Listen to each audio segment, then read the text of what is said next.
નમસ્કાર મિત્રો, હું Kamalnayan Parmar Shri RP Anada college of education બોરસદમાં એસોસિએટ પ્રોફેસર છું. મારી ચેનલ કમલનયન બીમાં આપનું સ્વાગત છે. મનોવિજ્ઞાન વિષયની અંદર આજે આપણે પિયાજેના બૌદ્ધિક વિકાસ વિશે ચર્ચા કરીશું. જીન પિયાજેની સફર 1896થી 1980 સુધી રહી છે, જેમણે બૌદ્ધિક વિકાસ સમજાવતા મનોવિશ્લેષણ કરતાં કરતાં અદ્ભુત પરિણામો આપણને આપ્યા છે. તેઓ જનીન જ્ઞાન મીમાંસક તરીકે પણ ઓળખાયા છે. તાર્કિક કસોટીઓ, બુદ્ધિમાપનની કસોટીઓ અને માનસિક રોગીઓના સારવારમાં તેમનું કાર્ય ખૂબ જ પ્રશંસનીય રહ્યું છે. એક પ્રોફેસર તરીકે ફરજ બજાવતા તેમણે માનસિક વિકાસ, બૌદ્ધિક વિકાસ, જ્ઞાનાત્મક વિકાસ જેવા શબ્દો પ્રચલિત થાય તેવા બૌદ્ધિક વિકાસ તરફ અંગુલી નિર્દેશ કર્યો છે. વર્તનવાદીઓ પોતાના સિદ્ધાંતો અનુસાર પ્રત્યક્ષીકરણ કરી અવલોકન દ્વારા વિવિધ બાબતોનો ઉકેલ આપતા હોય છે અને ચોક્કસ સિદ્ધાંત પર પોતાનું ધ્યાન કેન્દ્રીકરણ કરતા હોય છે, જે સિદ્ધાંતો આપણને જીવનમાં ઉપયોગી નીવડતા હોય છે. અને સંશોધકો આવા સિદ્ધાંતોનો ઉપયોગ કરી રિસર્ચ કરતા હોય છે. તેમણે કહ્યું કે તરુણાવસ્થા એવી અવસ્થા છે કે જે દરમિયાન વિદ્યાર્થીનો બૌદ્ધિક વિકાસ છે એ ખૂબ જ સક્રિય હોય છે. આમ બુદ્ધિની જો વિવિધ વ્યાખ્યાઓની વાત કરીએ તો સ્ટર્ન કહે છે કે general capacity of an individual consciously to adjust his thinking of new requirements. બુદ્ધિની વ્યાખ્યા આપતા સ્ટર્ન આ રીતે આપણને સમજ આપે છે. જ્યારે બુદ્ધિ સાથે સંકળાયેલા અન્ય એક મનોવૈજ્ઞાનિક ટર્મન કહે છે કે intelligence is the ability to carry out abstract thinking. બૌદ્ધિક વિકાસની સમજ હવે આપણે મેળવવાનો પ્રયત્ન કરીએ. તેમણે કહ્યું કે તરુણોમાં ક્ષમતાઓના વિકાસની તરાહ કેવી રીતે હોય છે. જ્યારે કોઈ બાળક ચિત્ર જોઈ અને વિચાર કરતું હોય, શિક્ષક બાળકોને ચિત્ર જોઈને વર્ગીકરણ કરાવતા હોય તો એ અમૂર્ત વિચાર વિદ્યાર્થીમાં મૂર્ત તરફ લઈ જવાનો પ્રયત્ન કરતા હોય છે. પોતાની દીર્ઘદ્રષ્ટિ વડે વિદ્યાર્થી જીવનમાં આયોજન તો કરે જ છે, પરંતુ કેરિયરના આયોજન માટે પણ એ એટલો જ વિચારશીલ અને સક્રિય હોય છે. શિક્ષક સાથે વર્ગમાં ચર્ચા કરવી, વર્ગખંડની અંદર પોતાના વ્યૂ અને મુદ્દા રજૂ કરવા, કેટલીક બાબતો સાથે તાર્કિક વિચાર ક્ષમતા રજૂ કરવી, આ તરુણોના વિકાસની તરેહ રજૂ થાય છે. પિયાજે રજૂ કરેલા જ્ઞાનાત્મક વિકાસ સિદ્ધાંતના મહત્વના ખ્યાલો આપણે જોઈએ તો આમ મનોવિજ્ઞાન છે તેના મૂળ જીવવિજ્ઞાનમાં રહેલા છે અને પિયાજે એ જીવવિજ્ઞાની તરીકે ઓળખાયા છે. તદુપરાંત તેમણે જ્ઞાન મીમાંસા અને મનોવિકાસ વિષયની અંદર પણ પોતાનું આગવું પ્રદાન કર્યું છે. વિદ્યાર્થીના રિસ્પોન્સીસ એટલે કે પ્રતિક્ષિપ્ત ક્રિયાઓ સમજાવતા તેઓ કહે છે કે કેટલીક વાર સજીવ છે એ સ્વયં સંચાલિત પ્રતિચાર આપે છે, જેને પ્રતિક્ષિપ્ત ક્રિયા તરીકે ઓળખવામાં આવે છે. ચિત્રમાં જોશો તો ખ્યાલ આવશે કે બાળક કોઈ પણ રમકડું જોઈ અને રમકડાનો આકાર જોઈ અને આપણે જો એને એવું શીખવ્યું હોય કે આ રમકડું છે એ ટેબલ છે, અથવા તો આ રમકડું છે એ તારું હેલિકોપ્ટર છે, તો એવા આકારનું બીજું કોઈ રમકડું એ જોશે તો પહેલાં એને હેલિકોપ્ટર જ કહેશે. બીજું ઉદાહરણ જોઈએ, બાળકને 4 પગવાળું પ્રાણી આપણે પ્રથમ વખત એણે જોયું હોય અને કહ્યું કે આ કૂતરો છે, તો 4 પગવાળું પ્રાણી એ ગધેડું કે ભેંસ જોશે તો પણ પોતાનો રિસ્પોન્સ છે એ એને કૂતરા તરીકેનો જ આપશે કે આ શું છે તેવું પૂછીશું ત્યારે કહેશે તે ડોગી છે અથવા તો તે કૂતરો છે. અહીં અનુભવની અને તાલીમની જરૂર રહેતી નથી. શિશુના વર્તનો છે એ બાલ્યાવસ્થાની અંદર એ પ્રતિક્ષિપ્ત ક્રિયાઓ સ્વરૂપે કેટલાક વર્તનો જોઈને શીખવાની બાબત, ખોરાક મેળવવો હોય અથવા તો ભૂખ લાગી હોય ત્યારે રડવાની, અને વસ્તુ હાથમાં લે, અંગૂઠો હોય કે પછી કોઈ નાનકડું રમકડું હોય એને ચૂસવાની ક્રિયા, આ બધી બાબતો છે એ પ્રતિક્ષિપ્ત ક્રિયાઓ તરીકે ઓળખાય છે, જેનું આગળ જતા જ્ઞાનાત્મક સંરચનાની અંદર થાય છે. હવે જ્ઞાનાત્મક સંરચનાઓ કોને કહીશું? જેને કોગ્નિશન મેપ તરીકે ઓળખવામાં આવે છે. જ્યારે બાળક કોઈ વસ્તુ લે છે અને તે અડકીને મોઢા સુધી લાવવાનો પ્રયત્ન કરે છે, તો આ ક્રિયા છે એ ક્રિયા એ પોતે સહજ રીતે કરતો હોય છે. આ ક્રિયા કરવાની પ્રક્રિયા છે તેને જ્ઞાનાત્મક સંરચના તરીકે ઓળખવામાં આવે છે. જ્યારે વસ્તુ જુએ છે ત્યારે એના મનમાં એક જ્ઞાનાત્મક નકશો તૈયાર થાય છે અને એ જ્ઞાનાત્મક નકશો દ્વારા એ અનુસરે છે અને એ વસ્તુને પોતાના મોઢા સુધી લઈ જાય છે.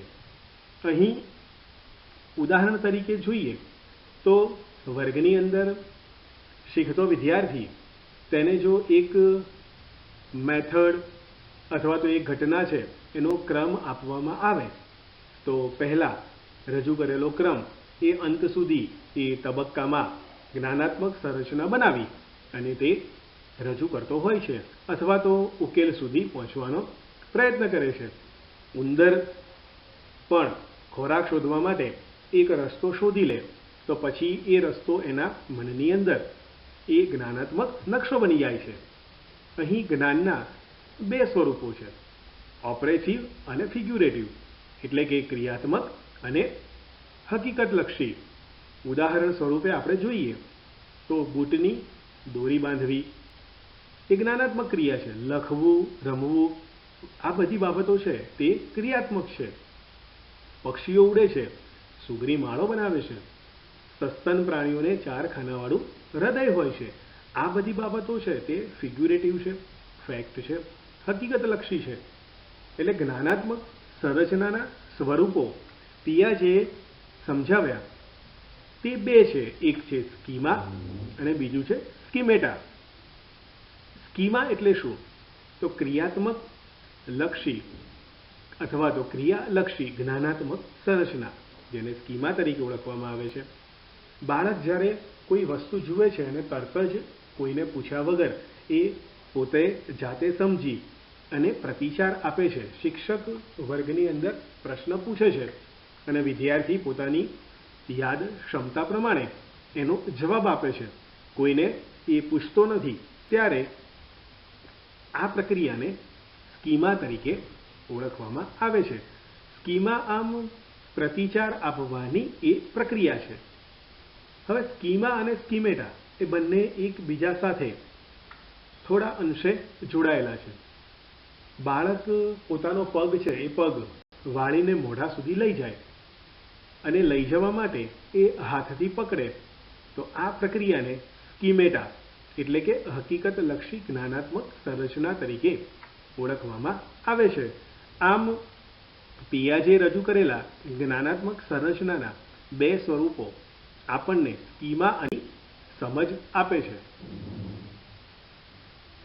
હવે જો આપણે તેના મૂળભૂત લક્ષણો જોઈએ તો સજીવ શારીરિક અને માનસિક પ્રક્રિયાને સુસંગત તંત્રબદ્ધ માળખામાં ગોઠવે છે, જેને મૂળભૂત વલણ તરીકે ઓળખવામાં આવે છે. બાળકની શારીરિક જે ક્રિયાઓ છે એ સંગઠનનું નિર્માણ કરે છે. રૂપાંતરણ થવું એટલે કે એડેપ્ટેશન થવું, કોઈ વસ્તુ સમજવી, કોઈને વસ્તુ ઓળખવી, કોઈ બાબત સાથે પોતાના વિચારો છે એ સાંકળવા અને પર્યાવરણ સાથે અનુરૂપ થવું, તે ભિન્ન જાતિ પર નિર્ભર છે. હવે પર્યાવરણ સાથે જ્યારે અનુરૂપ થવાની વાત આવે છે ત્યારે એસિમિલેશન એટલે કે પરિપાચન અને એકોમોડેશન એટલે કે તદ યોગ્યતાને જવાબદાર ગણવામાં આવે છે. ઉદાહરણ તરીકે જોઈએ તો શરીરમાં જે ખોરાકનું પાચન થાય છે તે બાળક ઘોડિયામાં રહી લટકતા રમકડાને જુએ છે. કેટલાક પ્રાણીઓને બાળકોએ જોયા હોય છે અને પહેલાં જે જોયું હોય છે તેનો આધાર લઈ અને તે બીજા જવાબો એની સાથે સાંકળે છે, જે આપણે અગાઉ પણ એક સ્લાઇડની અંદર જોઈ ગયા. આમ પરિપાચન અને તદયોગ્યતા સ્થાપન એ આપણને બૌદ્ધિક વિકાસની અંદર ઉપયોગી નીવડે છે. કેટલીક પરિસ્થિતિઓની અંદર બેલેન્સ એટલે કે સંતુલિતતા, તદયોગ્યતા અને પરિપાચન વચ્ચે સંતુલન થાય ત્યારે માનસિક વિકાસ છે એ વિકાસની પ્રક્રિયા આગળ વધે છે.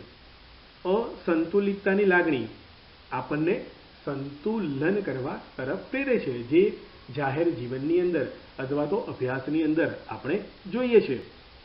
જેમ જેમ એક્સપિરિયન્સ વધતો જાય તેમ તેમ બાળક નવી નવી બાબતો શીખતું જાય છે. ઘોડિયામાંથી એક વખત બાળક પડી ગયું, 2 કે 3 વાર પડી ગયું, પછી એ કોઈ વસ્તુ પકડશે ત્યારે પોતાનું સંતુલન રાખશે અને પડી ન જવાય તેનું એ ધ્યાન રાખશે. ક્રિયા કરતાં કરતાં એની ઝડપની અંદર વધારો થાય છે અને નવી નવી બાબતો એ બૌદ્ધિક રીતે શીખતું જાય છે.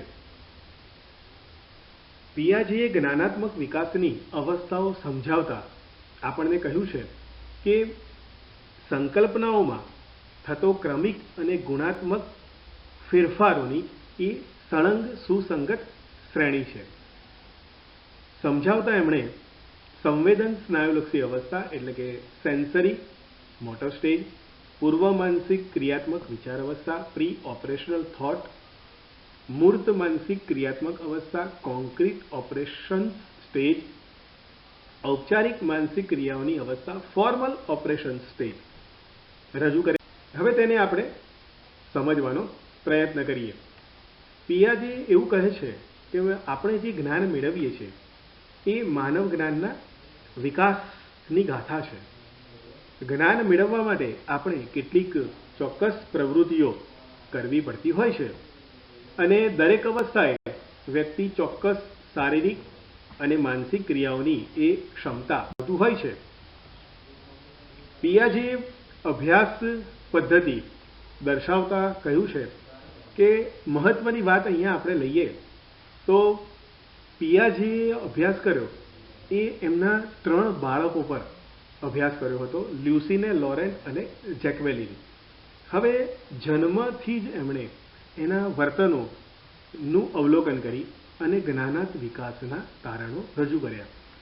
જેટલા મનોવૈજ્ઞાનિકોએ પોતાના સિદ્ધાંતો રજૂ કર્યા છે એમાં પિયાજેનો સિદ્ધાંત છે એ કંઈક અલગ પરિણામો આપે છે, કારણ કે કેટલાક પરિણામો છે એ પરિણામો અન્ય બાળકો પર કે પછી એનું ઓબ્ઝર્વેશન્સ કરીને મેળવવામાં આવ્યા છે. જ્યારે એક સળંગ અભ્યાસ, પ્રાકૃતિક પ્રકારનો અભ્યાસ એ પિયાજેએ કર્યો અને સતત એમના બાળકોનું એમણે મોનિટરિંગ કર્યું.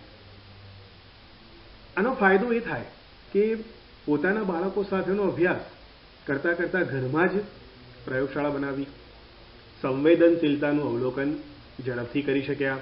જે એમને આંતરસૂઝ મળી એ આંતરસૂઝ એપ્લાય કરવા માટે તરત જ એમની પાસે પાત્રો અવેલેબલ જ હતા. અને આવા પોતાના બાળકો પર અભ્યાસ કરી અને પિયાજેએ તારણો છે એ અદ્ભુત રીતે આપણને આપ્યા છે.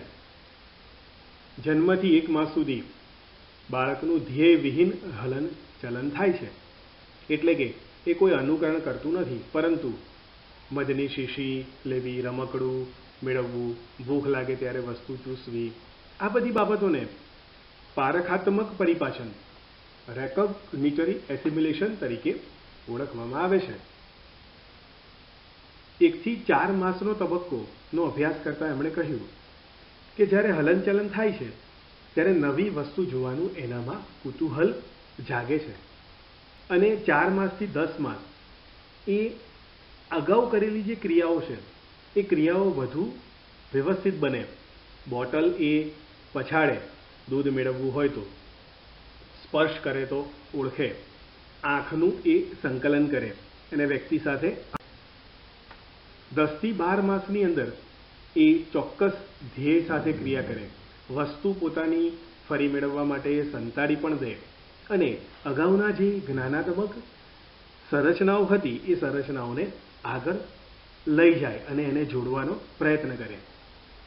12 થી 18 માસની અંદર નવી નવી બાબતો શોધતું થાય, કોઈ મોડેલને જુએ અને એનું અનુકરણ કરે, પર્યાવરણના ઘટકોને ઓળખે અને એની સાથેનો સંબંધ છે એ સંબંધ સમજતું થાય.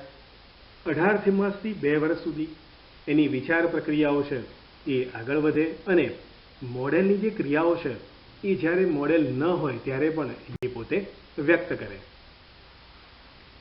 આગળ વધતા પિયાજીએ રજૂ કર્યું કે પૂર્વ માનસિક ક્રિયાત્મક વિચાર અવસ્થા છે જે 2 વર્ષથી 7 વર્ષની વચ્ચે રહે છે. એટલે કે પદ આપેલું હોય તો એનો અર્થ સમજવો, ભાષા વિકાસ ઝડપી બને, શબ્દ ભંડોળ જેમ જેમ વધતું જાય તેમ તેમ એ શબ્દનો ઉપયોગ ક્યાં કરવો તે શોધતો જાય, ખોટું વિચારતું હોય તેવું એ માનવા તૈયાર નથી, હંમેશા સત્યની સાથે ચાલે, તાર્કિકતાનો ક્યારેક એમાં અભાવ જોવા મળે, નવું જાણવા એ સતત જિજ્ઞાસાસભર પ્રશ્નો છે તે પૂછતું જાય. 5 થી 7 વર્ષ દરમિયાન ક્રમનો ખ્યાલ વિકસે, એક માર્ગીય વિચારો મર્યાદિત માહિતી પર કેન્દ્રિત કરે, અલગ અલગ ક્રિયાઓને પારખે અને એ પ્રમાણેની ક્રિયાઓએ કરવા તરફ પ્રેરાય, વાસણમાંથી પ્રવાહી બીજામાં લેવાનું હોય, મૂર્ત સાધનોનો ઉપયોગ જાણે, ગાણિતિક સંકલ્પનાઓ સમજાવી શકે. પરંતુ આ બાબતો જોઈએ તો એક શિક્ષક તરીકે આપણે આપણી જે અધ્યાપન યોજનાઓ છે તેમાં આવા પ્રકારના સિદ્ધાંતોનો ક્યાં ઉપયોગ કરી શકીએ. તો મૂર્ત બાબતો સમજાવવા માટે આપણે મૂર્ત બાબતો એની સાથે રજૂ કરીએ. એમાં પૂર્ણ ચિત્ર ના મૂકીએ તો પણ એ શરીરની અવસ્થા હોય તેમાંનું અડધું ચિત્ર મૂકીએ, વર્તુળ હોય તો અર્ધવર્તુળ દોરીએ તો પણ એ એનો ઉકેલ છે ઉકેલ એ મેળવી શકે. ગાણિતિક સંકલ્પનાઓ જ્યારે આપણે વર્ગમાં સમજાવવાની હોય ત્યારે એને ગણ સાથે સાંકળતા, ઉપગણ પ્રક્રિયાઓ શોધતા આપણે રંગીન પથ્થરોનો ઉપયોગ કરીએ. ગણિતમાં, વિજ્ઞાનની અંદર, સામાજિક વિજ્ઞાન, પર્યાવરણની અંદર આપણે રમત વડે શિક્ષણ આપીએ. શબ્દોનો જે બાળક ઉપયોગ કરે છે એનો અર્થ જણાવવા કહે, વાંચન કરવા માટે ચોક્કસ આપણે ફકરા આપીએ, શબ્દોના અર્થ શોધવાનું કહીએ, કાર્ડનો ઉપયોગ કરવાનું કહીએ, એને મહાવરો કરવાનું કહીએ. ગાણિતિક સંકેતો સમજાવવા માટે આપણે કેટલાક પદાર્થોનો ઉપયોગ કરીએ અને વધુ જરૂરિયાત ઊભી થાય તો આપણે બાળકોને પ્રાણી સંગ્રહાલય, બગીચા અને સિનેમાની મુલાકાતે પણ લઈ જઈ શકીએ, જેથી વિવિધ સ્પર્શ એ સ્વાનું તાદ્રશ્ય એ પોતે અનુકરણ કરી અને પોતે પારખી શકે. 7 થી 11 વર્ષ એ મૂર્ત માનસિક ક્રિયાત્મક અવસ્થાનો તબક્કો છે, જેમાં બાળક વર્ગીકરણ કરી શકે છે. આકૃતિમાં દર્શાવ્યું છે તે પ્રમાણેની આકૃતિઓ, ચિત્રો એ ઓળખી શકે છે. ક્રમનો ખ્યાલ વિકસે છે કે પહેલું મોટું શું આવશે, પછી નાની આકૃતિ આવશે. સ્થાનાંતરનો ખ્યાલ વિકસે છે કે એક વસ્તુનું સ્થાન બીજી જગ્યાએ મૂકવામાં આવ્યું અને એવા લોજિકલ રિઝનિંગના પ્રશ્નો છે એ પ્રશ્નો પણ ધીરે ધીરે ઉકેલતું થાય છે. પ્રવાહીના જથ્થાનો ખ્યાલ વિકસે છે. સમસ્યાઓ તરફ એકસાથે ધ્યાન આપે છે. એટલે જ તો પ્રાથમિક ધોરણોની અંદર આવી બધી બાબતો છે એ બાબતોની કસોટીઓ લઈ અને વિદ્યાર્થીઓનો સ્મૃતિ ખ્યાલ કેટલો વિકસ્યો છે તે જાણવામાં આવે છે. જો આ જ બાબતોને આપણે શિક્ષક માટે અધ્યાપન યોજનાઓ બનાવીએ અને ક્યાં ઉપયોગ કરવો તે જો આપણે સમજીએ તો ઇતિહાસની અંદર નકશાનો ઉપયોગ, સમયરેખાનો ઉપયોગ, વિજ્ઞાનમાં મોડેલનો ઉપયોગ કરી આપણે વિદ્યાર્થીઓને વિષયવસ્તુ છે એ સરળતાથી સમજાવી શકીએ. સરળ પ્રયોગો, વ્યવસાયિક કાર્યો, નાની નાની વાર્તાઓ વિદ્યાર્થીઓને વાંચવા આપી અને એનો સાર લખવાનું આપણે કહી શકીએ. વર્તમાન પત્રની અંદર આવતી વિગતો છે એ વિગતો દ્વારા વર્ણન કરાવી શકીએ. ભિન્ન ક્ષેત્રવાળા વર્ગમાં સંકલ્પનાત્મક શિક્ષણ આપી શકીએ. માનવ શરીરના આંતરિક અવયવો છે એની વિવિધ તંત્રો સાથે તુલના કરી અને શીખવી શકીએ. પહેલીવાર આપણે કોયડા પૂછીએ અને પછી એને સમસ્યાજનક પરિસ્થિતિમાં મૂકીએ અને બાળક પછી એ ટ્રેન્ડ થઈ જાય એ પછી આપણે સીધા જ સમસ્યાજનક પ્રશ્નો એને આપી શકીએ. તરુણાવસ્થા તરફ જતાં જતાં બાળક લવચિકતા ધારણ કરે છે અને એ એક જ દિશામાં નહીં પરંતુ બંને દિશામાં વિચારવાની ક્ષમતા ધરાવે છે. એ અપેક્ષિત પરિણામો છે એ પરિણામોથી તેઓ ગભરાતા નથી. રજૂ કરેલી બાબતો છે એ અધ્યાપન યોજનામાં નીચે મુજબ ઉપયોગ કરી શકાય. નિબંધ લખાવો, સમસ્યા ઉકેલ અભિગમ કેળવી શકાય.